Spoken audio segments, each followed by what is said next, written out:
G'day guys, Stuart Grice here from Doug Burt's Tackle World down on the Gold Coast. Now we're doing the fishing report today for the 2nd, 3rd and 4th of February. I tell you what, where did January go? And the other thing is, where did Dougie go? He's not here. So you just got to put up with me for a couple of weeks. Anyway guys, look, the last week we've obviously had a little bit of average weather. Not a lot of guys have been going out offshore. There's still been plenty being caught, but for the guys that have been out there, and inside's been fishing not too bad as well around the Broadwater. But we'll kick off straight away, we'll get out offshore and then we'll work in like normal and we'll cover all the bases. So look, as I said before, that weather offshore at the moment, it's really good this weekend. So Friday, which is today the 2nd, tomorrow which is 3rd and the 4th, which is Sunday. Look, it looks really good, nothing above 15 knots. We do have a bit of southerly tomorrow morning. It's only around about, say, up to 10 knots, and then it turns easterly in the afternoon, and Sunday we will have a bit of east blowing as well, but less wind on the Sunday at this point in time. Swell under 1.5 metres, so that's absolutely beautiful conditions, and hopefully everyone's got a chance to get out there and get amongst them. So look, in this last week, we obviously haven't heard many, but even the week prior to that, the marlin have been a little bit slower than they were. But I tell you what, we've just had that last week of southerly winds, so it's definitely improved water quality and hopefully blowing a bit of that bait back in and blowing a few fish in with it. So I'd definitely be looking out around, say, that outside edge of the 36s or the 50s. Just look for bait.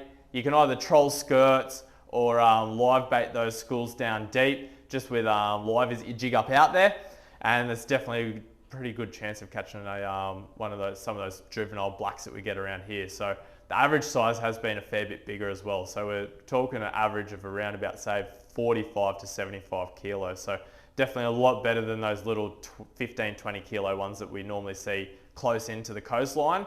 There has been a couple in closer as well, like around the 24s and stuff like that, like around that 50-meter line, but just not the same numbers as out wide. So out wide being that 36s to 50s. So a little bit more current out there, a little bit more bait, nicer water.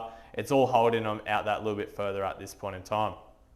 While you're out there as well, definitely worth checking all the fads. Still loads of dolphin fish on them. Not massive ones, but that nice eat-in size, say around that 70 to 90 centimeters. Float line and pillies work really well, unweighted. Light leader, so 25 pound or less, down to about 16, and just little single hooks, half a pilly. The biggest thing is, guys, that current will be going from north to south, so running downhill the correct way, but you need to go up north of the fad and fish back to it. So you're going to drift back towards the fad with that current, and just leave your bail arms open, let that pilly drift down unweighted, and you're sure to catch a couple there doing that as well. Bottom fishing wise out there, obviously it is very current dependent this time of year.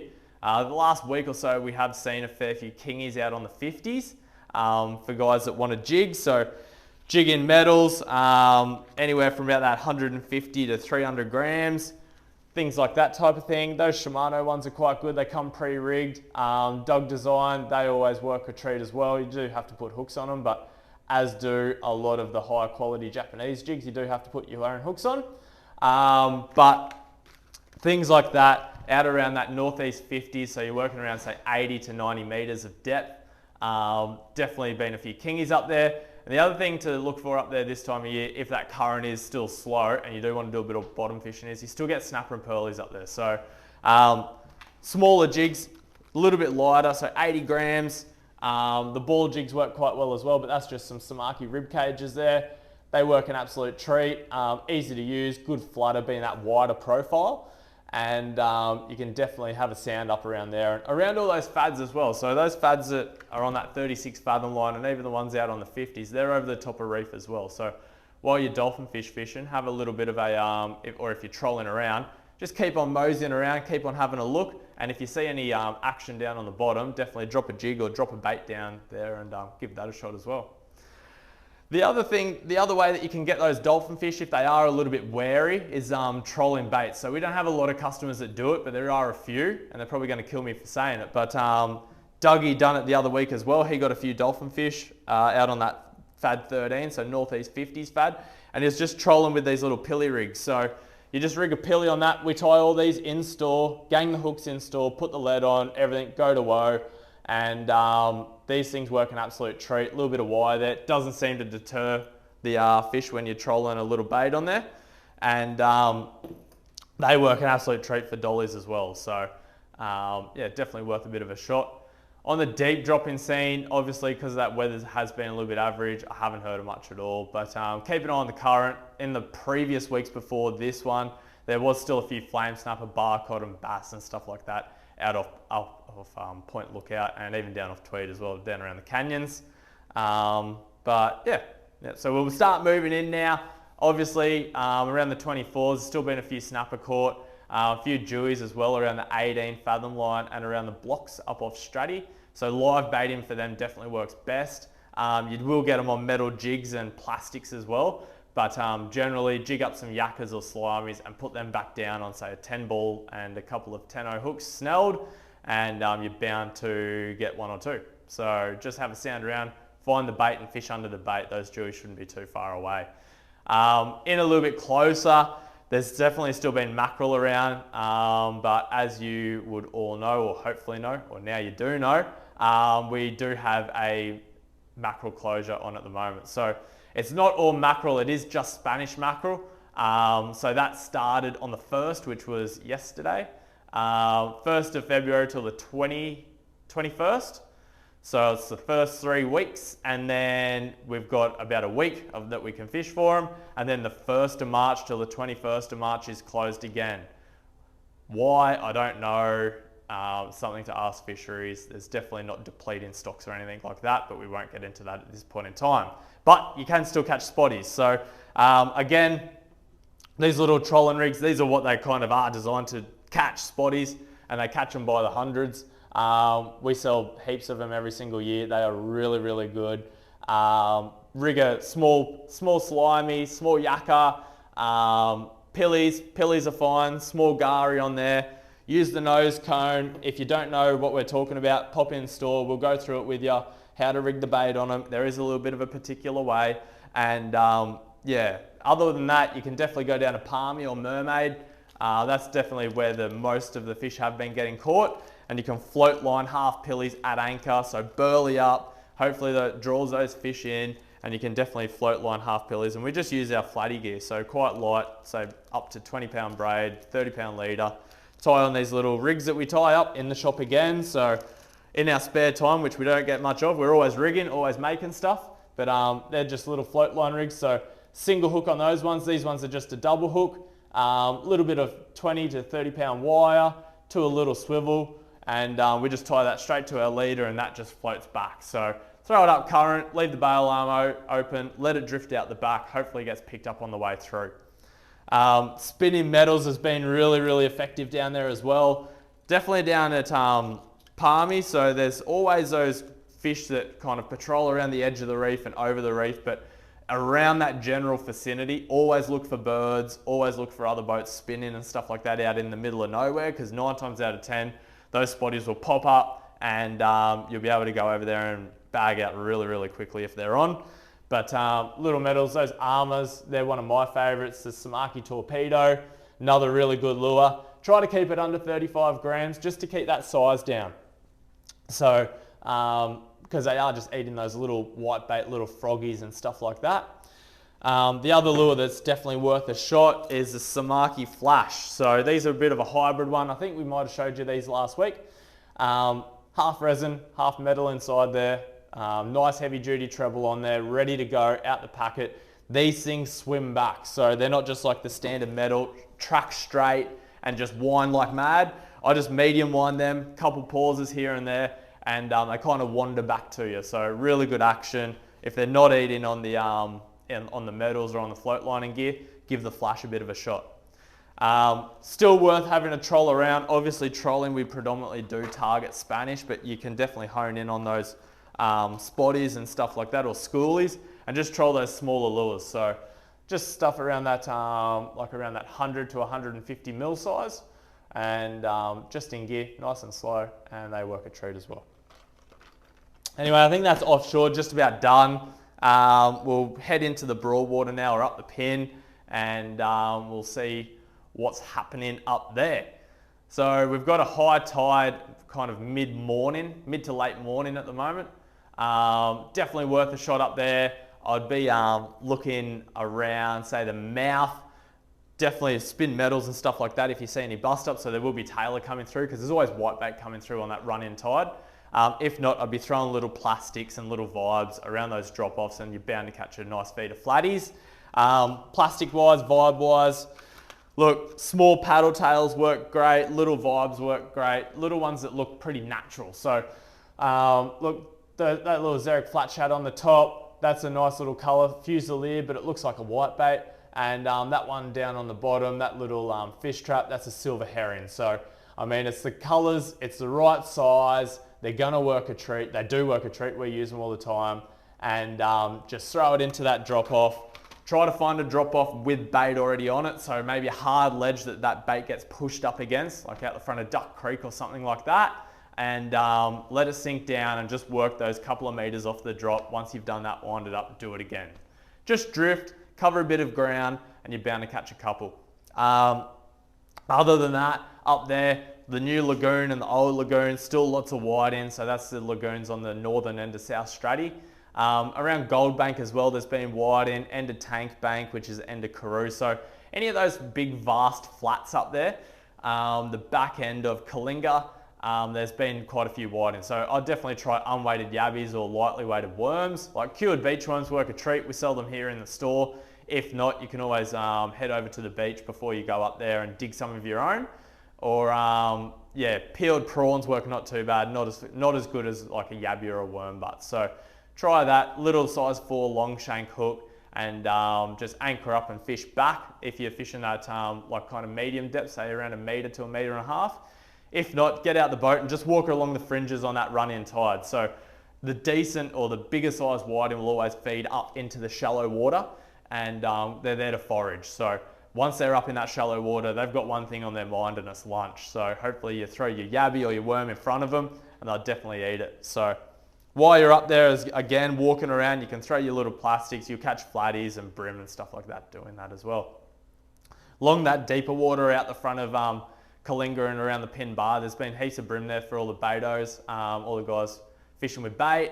Definitely little plastics catch them as well. And the other thing, there's been a fair few dewies up there. So larger type style soft plastics, bigger jig heads on the bottom, and just work it just on that run in or run out tide. They're not too fussy. And secret is with that, don't move your plastic too much. You just want small hops off the bottom. You'll get a couple snags, but you've got to be down there to be in the game. So that's worth a look. Heading west from there on the crab scene, heaps of crabs like around the mouth of the Logan, up around Cabbage Tree Point, Jacob's Well, all those little feeder creeks. We've had quite unsettled weather at the moment, so a bit of rain, still not heaps of rain in the last week, but there's still been that little constant flush out, and there's still a fair bit draining out as well. So I'd definitely be putting my pots around the mouth of those rivers and creeks, and try to leave it there overnight. Overnight's always best, so you get a full tide cycle. While you're up that way as well, I'd just probably chuck my cast net in the boat, just have a look around, and you might see a few prawns skipping along those banks as well. It's kind of at the very early stages, but it'd be worth just having a bit of a poke around and having it in there just in case you cast it in your boat. So back down towards the Broadwater now. So we'll start off around, say, Tipler's area. Still a few flatties around there. Look, the water quality around there isn't fantastic. It's not too bad. It's fishable. There is fish there for guys that want to troll or cast. Look, trolling wise for flatties, we just got these little fellas in. Actually, these are a little 13. They're a whippersnapper, but right size profile, little medium diver. Should dive down to about 1.5 metres by the look of that bib. And awesome colours in these ones, and they're bound to catch a couple. If not, again, small plastics. I'd try to stick with like stuff that's obviously in the area, so smaller bait, little prawn style, little fishcraft one there, or little McCarthy's. They work a treat as well. That's just a little 3-inch paddle tail, but fish them on a lightly weighted jig head, just on those drop-offs again, over the top of the weed on the high tide, and there should be a couple of flatties around there as well. Around Sovereign, there's been a few jacks, so guys that want to troll. Trolling is nice and easy. troll just after dark or just on dark. Just troll around the outside of it, nice and close. And there's a lot of little rock bars and snags and stuff like that around. Obviously pontoons and jetty pylons. Just trolling stuff like those little helcos. That's just a T-Barra 80. Bit of a take on the old Tilson bass. Tilson Barra, sorry, not the bass, the Barra. And yeah, these things, just a Helco manufacture them now. Cool new colors, really good hooks out the packet, ready to go. They're jack tough. So them, if you want to cast around, same thing. The reason I'm saying around Sovereign and say around those mouths of the Runaway Bay canals and stuff is we obviously have had a lot of rain. We've had a lot of rain over that last month. The water's quite dirty still upriver, and jacks really like salinity. So they're going to get pushed out there and be around that, say, Broadwater section a lot more this time after that rain. So little Rapala shads, they're always good as well. Quite flat-sided, so they really wobble nice. And just slow rolling these around the pontoons are always a bit of a hit. So down towards the Seaway a little bit more. Last week on Australia Day, which was Friday and Saturday morning, I've had a bit of a fish around wave break, just early morning for a couple of hours. Lots of flatties down there, lots of very small baits. So we caught them throwing smaller stuff. So those little plastics again, and just little vibes. I think we caught a couple on these little Berkeley shimmer vibes. Just those little fellas. And little stick baits as well work quite well, like that little Nomad Mad Scad. So just try to find that bait, look for the birds feeding, look for those cormorants diving and stuff like that. Fish around the same type of area, and you're bound to catch a couple of flatties down there as well. In the Seaway, lots of dewies and jacks on that run out tide. Live baiting's definitely been better again, so yakkers, slimies, if you want to shoot offshore and grab them and come back in, the weather's definitely going to permit it. Other than that, just try using some pike or something like that you can get around the Broadwater, so you can catch them on little hard bodies, take them over there, couple of hooks in them, bit of lead on their nose, and drop them down in that deep hole on that northern wall of the Seaway. There'll definitely be a few dart and stuff like that around the wash as well on that run-in tide. Just try using small little small little metals or small soft plastics, and yeah, apart from that, couple wide up the Nerang River. Probably I wouldn't fish upriver from the council chambers again. Too much fresh water, so let's push those fish out. But around the council chambers and kind of more towards the mouth of the Broadwater, definitely been a few wide in, as well as the back of wave break around Carter's Bank and around those middle flats around that Curlew Island, which is kind of around the Grand Hotel area. Look, I think that's about it for the saltwater. Quickly, we'll do the freshwater. So the dam's been fishing not too bad. Hin's Dam, that is. Lots of bass as normal. Obviously, that water has risen quite a bit. I'd definitely be trying to fish around those tree lines and stuff like that. Little grubs work really well. So after a dam rapidly fills, there's a lot of little bugs and stuff like that around in the water. So I'd be trying those little dark coloured grubs. You can just slow roll them along the bottom. You can fish them vertical along the trees, so drop them down if you're on that tree line and work it up the side of the tree. It looks like all those little grubby things that comes out of the rod in timber, and that's always a good option. Apart from that, surface bite early morning. Doesn't matter if you're in the dam or in the wild stuff, like around the Coomera and Nerang River, the upper reaches. Little surface walkers, always a really good option to give a shot early, or little spinnerbaits. So spinnerbaits, dam, river, doesn't matter. They work a treat as well. So guys, I think that's about it for the fishing report this week. And look, as Dougie always says, give us a follow, share us to your friends, and kind of spread the love a bit. But apart from that, heaps of new stock still coming in. We did just receive the new Nomad Squid Trex. So that's the big one, 220 mil, 600 grams, absolutely massive. But I mean, these things are going to smack the kingies out wide. All that deep drop in stuff, 170 mil and 190 mil model as well. So 400 grams and 250 grams. We've got a full stock, full range of sizes, full range of colors of every Squid Trex on the market. So anything from that little 55 mil up to the big 220 mil, we've got you covered. But come down and say good day and get all the latest goss. We'll see you over the weekend. Thanks, guys.